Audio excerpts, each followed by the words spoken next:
Come on, Facebook.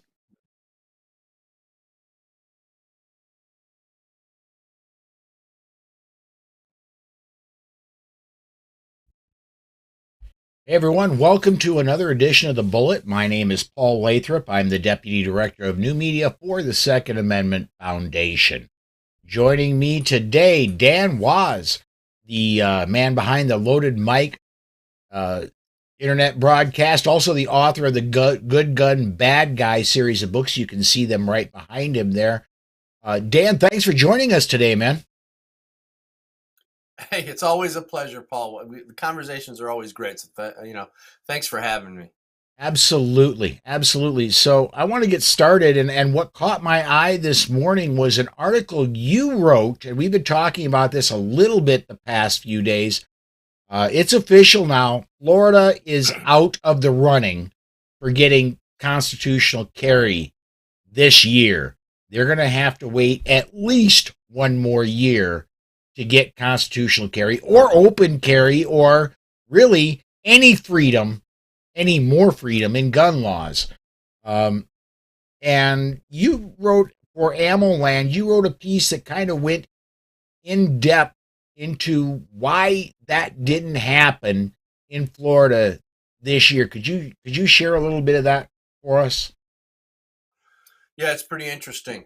Anthony Sabatini, this is the third year in a row that he presented this constitutional carry bill, and it seems that the Republican legislature in Florida is ignoring it. We talked to Luis Valdez from Gun Owners of America in Florida, and he personally told me that they the chair for the Republicans in the House ignored the petitions. They even threw the petitions in the trash can that GOA of Florida went out to get from the people. And so what you have here is you have Republicans blocking or ignoring this bill for the third year in a row. You've got GOA of Florida doing everything they can to round the people up, get petitions, and get this thing over the finish line, at least get it to the floor for votes. And you even have the governor, DeSantis, who said that he would sign it should it make its way to his desk. Yeah. And then you've got Marion Hammer from the NRA saying she supports everything that Brannon, the chairman, is doing. Yet he's not doing anything to push this thing through, to get this thing to votes. And so it seems like the NRA is supporting this group of Republicans on this committee, but they're not doing anything. And then Marion Hammer also said that the reason they're not getting it heard by the committee is because Anthony Sabatini didn't follow the proper protocol by formally requesting or having a companion bill. And I found out that you don't need, it's not in the law that you need a companion bill. So it's really shady. It looks to me like it's Republicans in the legislature in Florida just don't want it. And here's a couple other interesting points. The same people who are on the committee right now in Florida, the people who are dragging their feet on this thing, are the same guys who wrote and supported the Marjorie Stoneman Douglas gun law. Okay. And what that was basically it allows law enforcement to confiscate firearms. Basically, it's a red flag law, but it also adds nobody can buy a gun under the age of 21, and it implemented a bump stock ban that included binary triggers. and it also has a new statewide 3-day waiting period for firearm purchases. First time ever in Florida that they had this. So the same guys who supported this red flag, gun control bill, the Marjorie Right. Stoneman Douglas one, are the same guys who coincidentally are kind of dragging their feet on this constitutional carry bill. So you would think, okay, well, that might be just a coincidence, right? There's something else going on. This is where it gets really interesting. There's a woman named Salzman. She's a representative. And her first name is Michelle. And she's a representative. And I've she actually was interviewed caught her on a before. Oh, you did? Okay. Yes. Well, she was caught on a hot mic admitting that the Republicans in the committee don't want to pass this thing because it conflicts with their Marjorie Stoneman Douglas High School Public Safety Act, which is called SB 7026. She admits it on a hot mic and on camera. And she also says that she's going to go along with it because she doesn't want to poke the bear, she said. Right. So I question Salzman's Second Amendment stance. So there's a lot of moving parts here. And if people want to read the article and get the details with links to the video of Salzman, with other links, they can go to my AmmoLand article. It's called, I forgot the title of my own article. It's called "Why Did Florida Constitutional Carry Fail Again?" It basically seems like Rhino Republicans just not doing what their constituents want. Yeah, and I am put the links are now in the comment section, both on Facebook and on YouTube. I want to get a couple comments in here. My take over on the YouTube side commented, "How could throwing away the petitions be legal?" I'm not a Florida attorney. I don't play one on TV, and I certainly didn't stay at a Holiday Inn Express last night. I stayed right over there in my own bed. I don't know Florida law. I don't know. Do you have any? And you're a New York guy, Dan. You know anything about that? Well, I would imagine there's a lot of petitions being thrown away in New York too. I can't imagine that that's legal. But I'm not surprised. I guess what happened was Luis Valdez went in, or one of his people went in to talk to the chairman, and he told me personally they basically ignored the will of the people, and they literally found the petitions in the trash can. And when they were confronted about it, they didn't have a good answer. They didn't have an answer for it. So I don't know, man. It looks really bad. I think the people of Florida, the gun owners of Florida, really need to get on this board, or this committee. It's because they can change things if they put on enough pressure. They even got the governor. We even have the governor on our side. So it's a matter of really getting in their face and letting them know what you want. And here's the thing about Marion Hammer from the NRA. She says Representative Chuck Brannon, who's the chair, the head chair, has a solid A rating with NRA and is a true friend to gun owners and the Second Amendment. Now, I don't know the guy personally, but from what it sounds like, for the third year in a row, they're dragging their feet on this thing. It doesn't sound to me, and I could be wrong, but it doesn't sound to me like he's a friend of the Second Amendment. She went on to say, she said, groups that have been attacking President Wilton Simpson, Wilton Simpson is the guy who wrote the Marjorie Stoneman Douglas High School bill. And she says groups that have been attacking President Wilton Simpson should have been standing in line to thank him for not hearing the following 14 gun bills that actually were filed in the Senate, which is true. There were some bad bills, and they ignored those as well, or they didn't hear them, or whatever. So Mhm. they did the right thing on those anti-gun bills. But here you had this pro-gun bill come down the pike, and they kind of did the same thing, it would seem. If I could, I'm gonna take up a little time here myself, and I'm gonna, for those of you that live in Florida, I'm gonna tell you how you get constitutional carry. It's gonna take some work, and it's gonna take work you're not comfortable with, and it's not gonna be easy. And I'm gonna get some from this, but this is how you do it. You do not strap an AR to your back and start marching.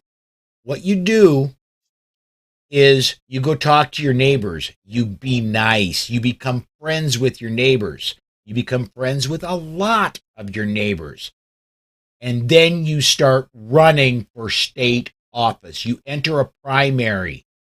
If you're in one of these districts where these people are dragging their feet, you get a hold of the person that is dragging their feet and saying, guess what? I want your job. And you enter the primary in the Republican Party to take their job. I will guarantee you, if you get even 5% of the vote, all that takes is on the weekends when you're not working, go knock on doors, say, hey, I'm in the Republican County primary. I want constitutional carry. That is my platform. That's what I'm running on. I believe in you. I believe you have the right to defend yourself. If you get even 10% of the vote, you are going to wake those, whoever you're running against, up, and I will guarantee you they're going to be, the next time this comes around, they're not just going to be voting for it, they're going to be pushing for it. If they are getting primaried, they will wake up. Yeah, and the thing is, this is the third year in a row that this thing has been just kind of, well, it failed. And you gotta wonder what's going on here. The third year in a row. I mean, these guys are spending time doing petitions and doing it from a grassroots level. They're doing everything they can. Anthony Sabatini and all the people involved in the gun rights organizations who are involved. That's a lot. They're doing a lot of work now, 3 years in a row, and to have this thing just kind of brushed away and shoved off the table. My gosh, I'd be really mad. I think, man, I wish Florida gun owners. I may be a part-time resident down there in not in the near future, and boy, I want to see things done right down there. I want Yeah. to see gun rights, acknowledged. So Amen. that's that. I don't. There's not a heck of a lot more to say about it. I think everybody should watch that video though of Salzman, the Representative Salzman, because she basically tells you everything. Why they're dragging their feet on it. It's amazing. Sometimes they say they tell you everything that you're not supposed to hear. And that video which is in the link. There's a link in my article in AMOLand. It tells you the whole story. My takeover on the YouTube side commented again. He said, every state needs representatives that represent their constituents and have no fear of poking any bear. Amen. Right. And then, yeah. And Charlie says, Dan is my favorite Yankee and reformed gun banner. Brilliant story of how he became human right of self-defense advocate. Please share if time permits. So if we get time at the end of this, we will. But I do want to get to some other stories. I want to, and we've been knocking on Marion Hammer and the NRA a little bit. I want to highlight one thing they are doing good, because that there is one story I think they're doing some good on today, and I'm going to start off by saying there's a story out of Rhode Island, and let me hit this for my camera. Whoops, that's your camera. I want my camera up. There is a gentleman that was driving on the freeway in Rhode Island. He's getting pulled over. No, actually, I'm sorry. He's having an error with his GPS. He pulls over, and policeman pulls up behind him, hits the lights, walks up, says, "What's going on?" Uh, the person says, "This is what's going on." Shows his driver's license, shows his concealed carry permit. Says, "I do have a firearm. It's in the door pocket of the driver's side door." The officer forcibly removes him from the car, puts handcuffs on him, arrests him, puts him in the back of the patrol car. Then, after he checks and finds it's a valid permit and it is good in Rhode Island, proceeds to search the guy's entire car, confiscates cash, confiscates the firearm, and confiscates a hard drive that has photos and files from the man's deceased father and puts the guy in jail. The guy sues for wrongful arrest. He wins. State of Rhode Island is fighting it, and it's right now in the Second Circuit Court of Appeals. And what I'm saying, the NRA is doing good. The NRA has filed it's called a writ of certiorari, or a cert brief. They a friend of the court brief, siding with the gun owner in this case, saying, "Look, if you get pulled over just because you show a concealed carry permit, that does not give them the right to arrest you. If you've done nothing wrong, you do not get arrested just because you have a concealed carry permit. They do not have the right to search you if you've done nothing wrong." Yeah. Let me just be clear about one thing. I don't want to bash the NRA. I have a lot of friends at the NRA, and they do a lot of good stuff. The last thing I want to do is bash our gun rights organization. So that's not what I'm doing. Right. What I want to do, though, is I want to do it in a respectful way. Is I want to hold people like the NRA, like any gun rights organization, accountable when they clearly, to me, it looks like they could have clearly made a difference, and they didn't. And if there's any politics being played, I would like people to know about that, because we need to keep each other honest. Because in this, especially in this world of Second Amendment advocacy and gun rights, we need to do the very best that we can together as a team. And when people don't seem to be doing what they could be doing that would benefit the whole group, I just think that putting the data out there and the facts out there is important. I'm certainly not bashing the NRA. I'm just pointing out what they said in the emails, and what happened with this case, as far as I can see it. Maybe there's Yes. other little pieces of data that I'm unaware of, but the research that I did, read the article, everything is right there, and it's pretty self-explanatory, I think. I'm right there with you, Dan. I've said, especially recently, I've said we need excuse me, we need a strong NRA. We need a well-functioning NRA. We don't have that right now. And there's rot at the top of the NRA. That starts at Wayne LaPierre, certainly continues through Marion Hammer and several of the members high up in the NRA board. And this is probably going to hurt me in a few months, but I will go ahead and say that live and on the air.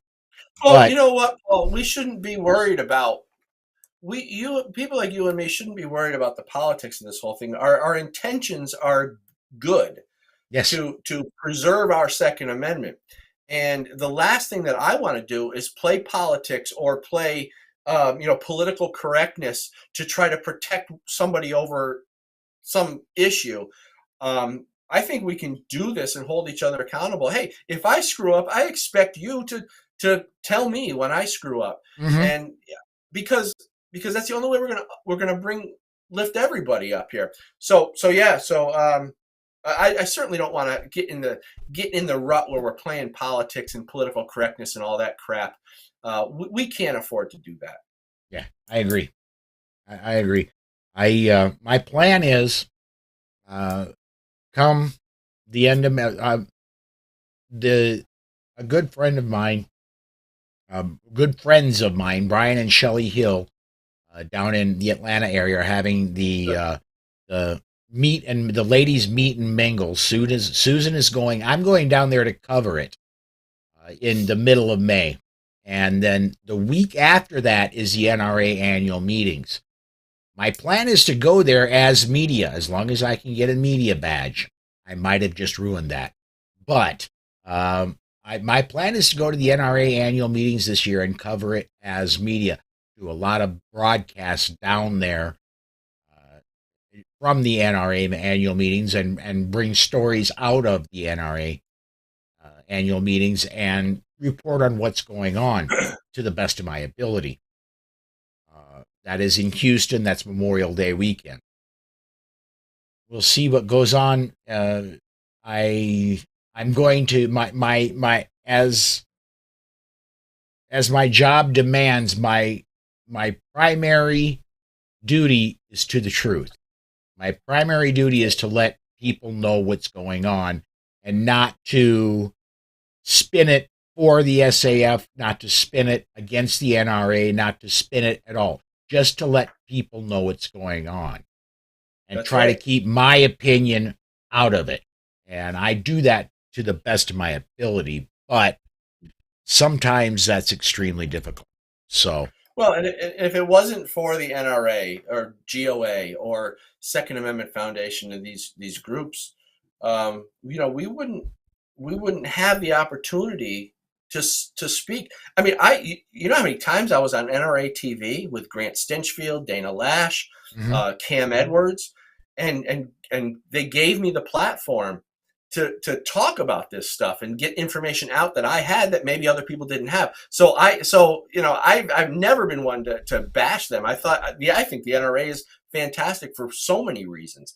And then you can look at GOA, and they're also fantastic for basically for no compromise. I love that about GOA and Second Amendment Foundation also, with the big events, the big GRPC, and just bringing people together, and the knowledge and stuff that the Second Amendment Foundation brings to the table. They're all great groups, Mhm. and I think we need to respect all of them. So where there's sometimes things that aren't so great, well, that's fine, because there's also areas where they're fantastic. So just want to say that. Absolutely. I want to move on to one more. We got two more stories. I want to move on to one that's not so great and another one that's really good. First one out of Tennessee. There's a proposed law in Tennessee that you could be guilty of a class one misdemeanor if you get your gun stolen. Um, if you leave your gun in a vehicle, unless your gun is in a locked box inside a locked compartment in your car, you are guilty of a class one misdemeanor, meaning you could be charged with a crime if you're a victim of a crime. This coming from Tennessee, which is generally pretty good on gun rights, and by the way, does have, as of last year, constitutional carry. Yeah, let's take a crime victim and turn them into a criminal. That doesn't sound like much sense to me. What do you think, Dan? So I'm assuming this is even if nothing ever bad happens with that gun, you're still a criminal. Yes. So are they gonna do that if your car gets stolen? Yeah, and when I seen this came off of I seen this written up on Bearing Arms as well, and Cam Edwards says, well, let's I tried to find any prosecutions for possession of stolen firearms, and I couldn't find any in Tennessee. So that means there's not very many prosecutions for possession of stolen firearms. They're not very interested in prosecuting that, but it seems like they're interested in prosecuting victims of Yeah, firearms theft. yeah. These are all little things to deter gun ownership. Every time you see these little laws, basically what it does is it makes it a little more scary for gun owners to be gun owners. And all this stuff, whether it's locked in, firearms being locked in the house, rules that they create about that, laws they create about lock boxes and lock triggers and all that stuff, or whether it's walking out of the house with one extra round in your magazine that your state doesn't allow, Mm-hmm. whether it's stepping foot off the sidewalk onto federal or state property where you are now illegally carrying a gun. Anything, all these little restrictions are really just ways to make gun ownership more uncomfortable for the gun owner, in the hopes that gun owners will say it's just too much. There are too many hoops to go through, and there are too many restrictions that I need to be aware of. It's just too difficult. I'm just going to leave my gun home. I think that's the idea here, because these little laws and restrictions do nothing to stop killers from killing. And we talk about people getting arrested or becoming a criminal if their gun gets stolen. Well, and I mentioned, what about if your car gets stolen? Because more people die in car accidents than they do from gun related incidents. So, but that doesn't seem to be an issue. They don't really care about that, because ultimately what they really want to do is eliminate gun ownership in America by lawful citizens. But they got one thing that they can't seem to handle, and that's that pesky little Second Amendment. They can't seem to get around that or through it, so they have to create all this stuff.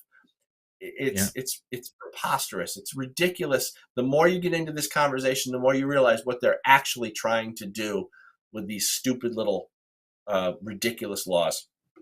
From the 1930s until 2020, so over 90 years, they've chipped and chipped and chipped and chipped. Yeah. And now we're finally starting to chip back. I'm hoping it doesn't take 90 years till we get to shall not be infringed. Really means shall not be infringed. Right. One last story, and this is a good one. This came out of Rhode Island. Rhode Island judge rules that Rhode Island right now has a total ban on tasers and stun guns for the general public. And a Rhode Island judge ruled today, look, the state has not proven that in any way that the state, that there's any harm in the general public owning these things. And as a matter of fact, they've failed to prove that there's that the other side has proven there's a probable benefit from the general public owning these things. So he's ruled that the state's ban is unenforceable because it goes against the Second Amendment of the United States Constitution. Rhode Island, you can now own tasers and stun guns. Good on you. BAR's fully automatic coming soon. Soon is up. Is a little bit of a definition up to. Yeah, soon, somewhere between tomorrow and 90 years. So. Yeah, well, that's good, because people who may not be inclined to carry a gun, we don't blame them for that. That's fine if that's your choice.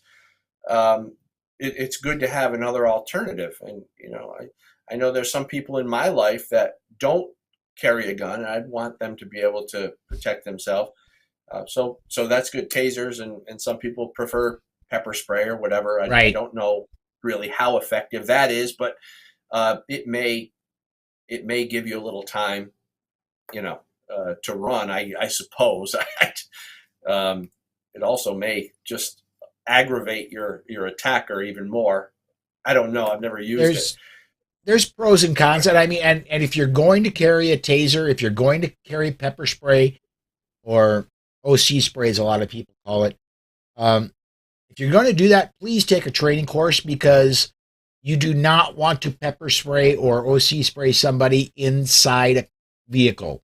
You do not want to do that inside an elevator or in any very closely enclosed space, because you're going to get it.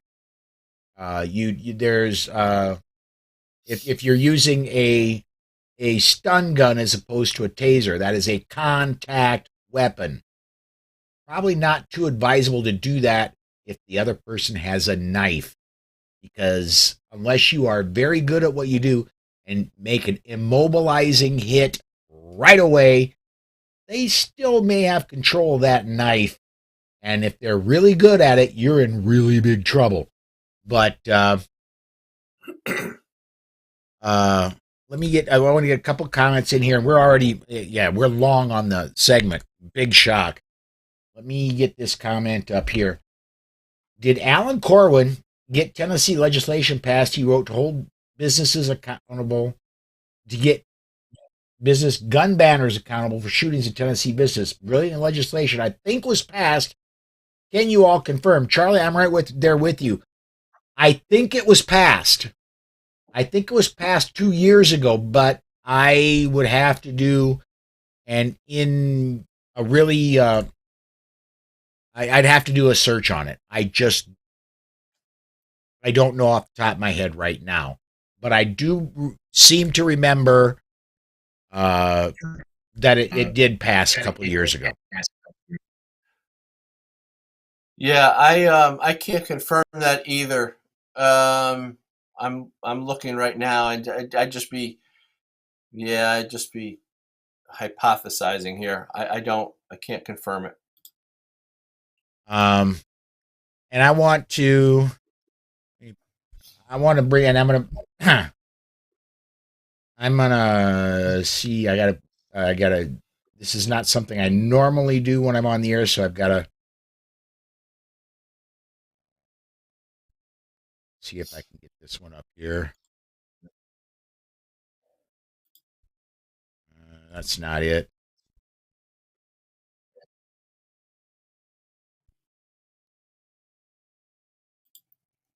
Nope. That's not it. I'm not going to be able to do it. He also commented a tweet from Brianna Brownlee. A woman fired off nearly 30 rounds at a guy she said tried to break into her home. Her weapon of choice? An AR-15 with a 60-round magazine.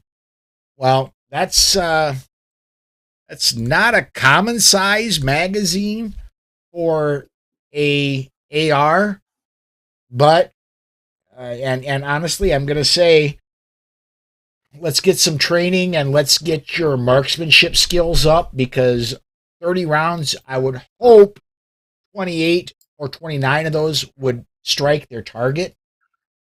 Something's got to hit.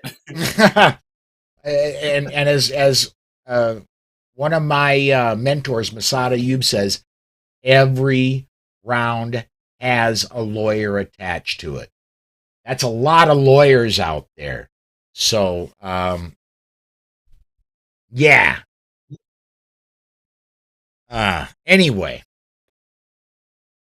I think we pretty much covered the stories for today, Dan.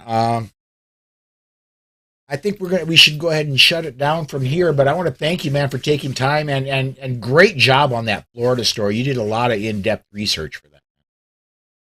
Well, thank you. I appreciate it. Thanks to the guys over at GOA in Florida too. They helped out too. So we'll keep going. I'll keep writing it and reporting it as I see it. Absolutely. Well, on our way out, before we shut this down, if you would please plug the Loaded Mike Show and plug your Good Gun Bad Guy series of books, bud. Well, Loaded Mike is a total blast. We have a lot of fun on that show. It's primarily a Second Amendment show. We talk a lot about gun stuff, but it's also topics of the day. So loadedmike.com. It's a lot of fun. Just go there and check it out. My co-host, John Chiara, my son, Danny Wass Jr., produces the show. We just have a blast.